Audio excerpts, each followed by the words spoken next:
ভাই আজকে খবরটা ভালো আছে খবরটা।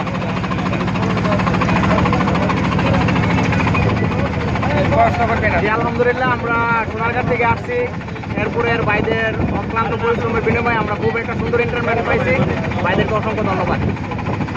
রহিম ভাই বল না। ইনশাল্লাহ আমরা যতটুকু আশা করছিলাম তার চেয়ে সুন্দরভাবে প্রোগ্রাম ভালো হয়েছে। আলহামদুলিল্লাহ, লাখ লাখ শুক্রিয়া।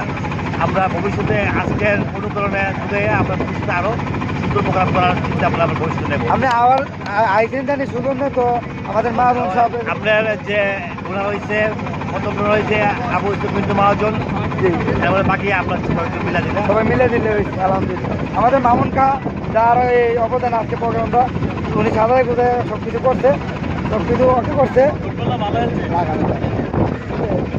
এটা হইলো আর উনি যেন আমাদের মনে করেন যে গ্রামের মুরব্বী, আমার সাথে আইতে অনেক ভালো লাগছে। অনেক কিছু কথা বলেন, তার মামুনের কথা বলেন।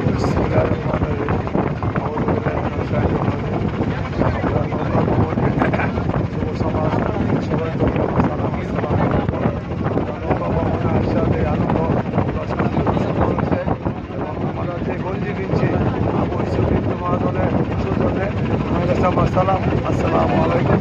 আমাদের সবার জন্য দোয়া করবেন। ইনশাল্লাহ আমরা অবশ্যই জনগণের ঘর থেকে মুসলিম দিয়ে আশা করতে হবে। শেষ করলাম, আসসালাম। এরকম সুন্দর প্রোগ্রাম হলে আর আইবেন নি। ইনশাল্লাহ খুব সুন্দর প্রোগ্রাম হলে ইনশাল্লাহ আসবো। সবাই খবর দেবেন এসব প্রোগ্রামে আমি একজন করবো। আলহামদুলিল্লাহ আমাদের মামুন খা কথা বলেন। বিসমিল্লাহির রহমানির রহিম।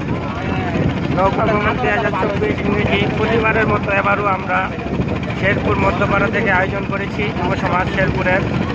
ইনশাল্লাহ আমার সাথে আমার সহপাঠী আমার বড় ভাই জনাব আবু ইসমিন্দ মহাজন, উনি আমাদেরকে একটা নৌকা ভ্রমণের প্রতীক গেঞ্জি উপহার দিয়েছেন। ওনাকে আমাদের শেরপুরের যুব সমাজের পক্ষ থেকে অনেক ধন্যবাদ।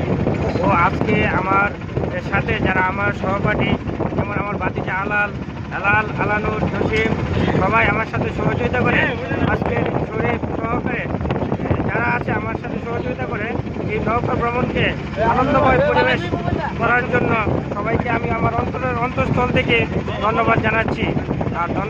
আর আমি আশা করব প্রতি বছর ইনশাল্লাহ সবাই যদি আমাকে উৎসাহিত করে আমি ইনশাল্লাহ শেরপুরের সবাইকে নিয়ে আমি প্রতি বছর নৌকা ভ্রমণ দেওয়ার জন্য ইনশাল্লাহ চেষ্টা করব। সবাই আমার জন্য দোয়া করবেন। আর পরিশেষে আজকের এই নৌকা ভ্রমণটা অনেক আনন্দময় হয়েছে। আমরা ফুটবল খেলেছি, ভৈরব ব্রিজ আমরা অনেক আনন্দ উপভোগ করেছি। সবাইকে ধন্যবাদ জানিয়ে আমি আমার সব বক্তব্য শেষ করছি। আসসালামু আলাইকুম। ওকে, খুদা হাফেজ।